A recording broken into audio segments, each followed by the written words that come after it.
Hi guys! So in a previous video I told you 10 steps of things that you probably should do during Nanowrimo to make the experience a lot better, a lot easier, and hopefully a lot more enjoyable. So this video, I thought I'd flip it around a little bit and tell you 10 things you probably should not do during Nanowrimo. This is from experience. This is from many anxiety attacks and whatnot. Nanowrimo can be a really stressful time, and it can be very easy to slip into habits that maybe aren't the healthiest, that aren't really going to work out for you that well, that are going to hinder your process. So let's just jump right into it. Let's get the negativity out of the way. The first is going in without a plan of any kind. I've said this before, you need to plan in order to know what you're doing, otherwise it's going to collapse. If you're a pantser, get it all out of your system early on. I myself, I'm a pants plotter. I've said this before. I come up with a premise and then just throw it all up on the screen and see where it's gonna go. I jumble things around, I just spew out whatever ideas are in my head and hope it makes some kind of sense, and then just write and roll with it until I've either ran out of stuff to do or I've hit a blocking point. That is when I know, okay, all of the pantsing mumbo jumbo is now out of my system. I can look at what I've come up with and form a plan from it. That plan might change later on, I'm not gonna lie, it has many times before, especially with this nano project, but at least everything is out there and I can put it into a plan. Once I have the plan, it's gonna be so much less of a struggle because I have a direction to work in. But if you go in without a plan, it's gonna be very chaotic. It's gonna be a struggle, you're gonna hit blocking points, you're gonna be writing. Like, let's say I have a habit of writing, okay, well, I'll try this scene, and then I'll jump a few chapters ahead and write this scene, and there's nothing wrong with that whatsoever. But if you only do that without actually having a good story to link them together, it's not going to make for an easy experience. So yeah, one of the things you should not do is go in without a plan. The second thing is a hit and miss thing. This is just something personal for me. Rude. Is don't base characters on people you know. I mean, if they share personality traits, or if someone you know is reading about one of your characters and is like, oh yeah, I can relate to them, fantastic. I mean, shared traits are a very common thing in humanity. I mean, that's just a given. You can have more than one person who's an introvert, you can have more than one person who's bossy, etc. So that's okay, but when you're full on basing everything about your character on one person, it's going to make things very awkward very quickly. And if something bad happens to that character, or the person who you're basing it on reads it and doesn't like how they're being interpreted, that's a whole level of guilt and bleh and wrong that you do not want to deal with.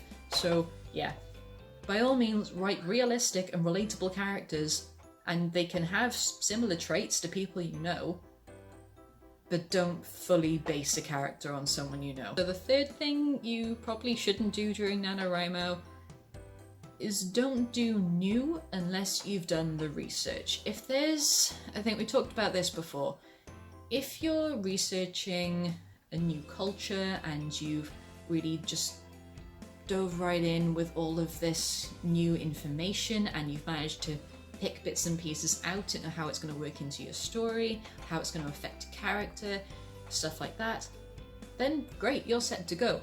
But if you have just sat down and thought, yeah, this character is going to be a marine biologist, and then realize you know absolutely nothing about marine biology and you've suddenly decided this like 2 weeks into Nanowrimo and it's crucial to the plot, you're going to be wasting a lot of time on research.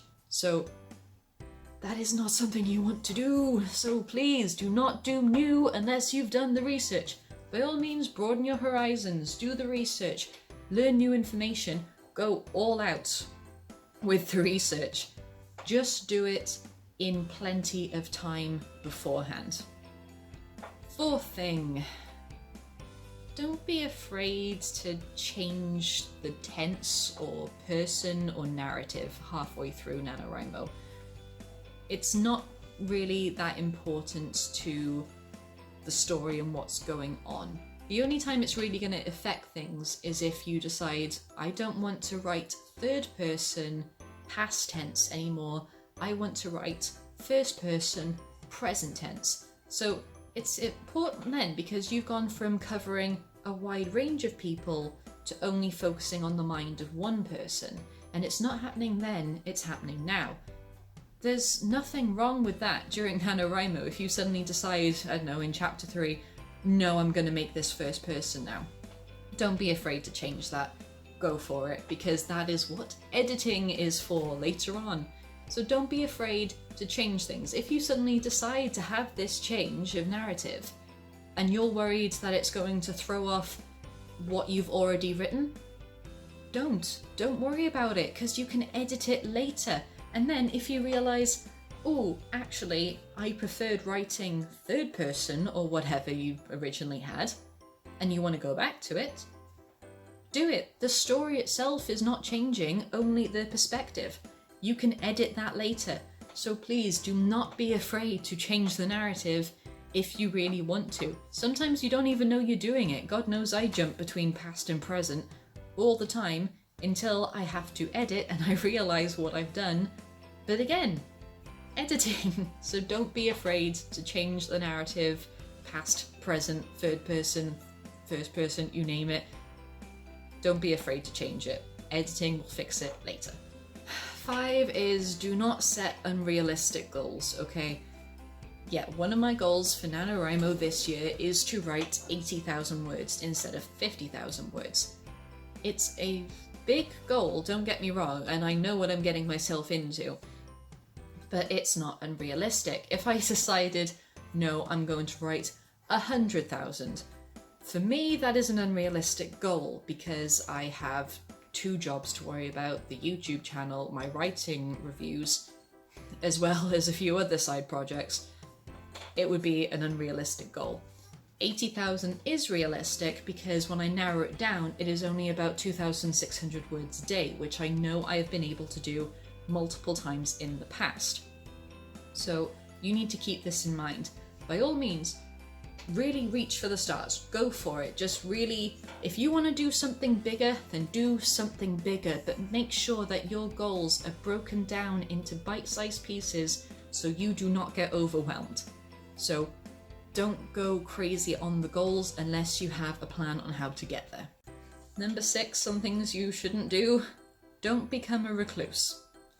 It is so easy to just lock yourself away and just to sit in front of a screen and block out the rest of the world. Sometimes it's all you want to do, and I completely feel that. But at the end of the day, it's not healthy. Even something small, like if you're not an outdoorsy person, or you don't have many friends or family that live nearby, then reach out to them over the phone, keep in contact with people online, still go out for a walk, maybe walk to the shops instead of going for a drive or ordering online. Just little things to get you out and about and talking to people, just so you have that break away from this amazing fantasy world that you've created. It just helps with the mental health aspect, just to keep yourself grounded and remind yourself, these people might be reading my work one day. Maybe I should tell them about it. You never know. 7. I mentioned this in the last video. I am basically saying the exact same thing but rewording it. Things that you shouldn't do during NaNoWriMo is don't forget to look after yourself. I've said it before, I will say it again, mental health is so important. So overwhelming yourself constantly is not going to do you any favours. So take that time to cook a meal rather than order in. Go for a walk, call a friend, have a shower. Do something that's not writing related, just so you have that break. Look after yourself. I mean it. 8. Don't hate yourself for having a rest day, okay? Everyone needs a rest day. Everybody needs a break. Everyone needs just time just to breathe. So if you do feel burnt out and you're forcing yourself to write but nothing's coming out and you're just getting frustrated, then that is a sign that you need to rest. Now, me, I love to rest, but I don't do it well, if that makes any sense. So I know I should rest, and when I do have the time to sit down and have a lie-in or something like that, I like it. I like having a chill out time. But I have that voice at the back of my head, which I've mentioned before, that makes me feel guilty for doing so. But don't feel guilty. Enjoy your time and take the time you need. If you're burnt out to that point, then that's your body telling you, for God's sake, please take a break. Listen to it. 9. Don't forget why you're doing this. You took a chance on a project, on a character, on a story that you created. So why are you doing this? Because you have faith in it, because you want to get this story out on paper, because you want to show the world your story, because you have a message to tell people, because you want to prove to yourself that you can. It doesn't matter what your reason is for doing Nanowrimo, but something that you should never do during Nanowrimo is forget why you're doing it, okay? Whatever your reason, it's a good reason. Don't forget about it. Finally, the 10th thing, and this is probably one of the most important, so I really hope you're listening. 10th thing that you should never, ever, ever, ever do during Nanowrimo. I did it once. I regret it. Never ever do it. Number 10 is don't give up. Again, we're going back to that cheesiness on the ending, but we need to end it on a positive note, and that is do not give up on yourself. You're doing it, you're here, you're writing, you have ideas, you're trying to tell people. So write, don't give up, go for it, even if you're having the worst time with it. Just take a rest day, take a break. If you want to, even if you don't want to take a full-on rest day and you want to take a day off writing in order to rework a plan, that still is great. Just don't give up, just go for it, because the world needs to hear your story and your words, okay? Prove to the world why you're doing this. Prove to yourself that you can do it. Just go for it. So yeah, we've covered the 10 things you should do during Nanowrimo. These are 10 things you shouldn't do during Nanowrimo. You don't go in without a plan. You don't base characters fully on people you know. You don't do new unless you've done the research. Don't be afraid to change the tense, the narrative. Don't set unrealistic goals, because otherwise you'll just be crushing yourself. Don't become a recluse, please. Don't forget to take care of yourself. Don't hate yourself for having a rest day. I mean it. Don't forget why you're doing this and why you started. And finally, do not give up. Happy writing, guys. Hope you have a good one. Good luck.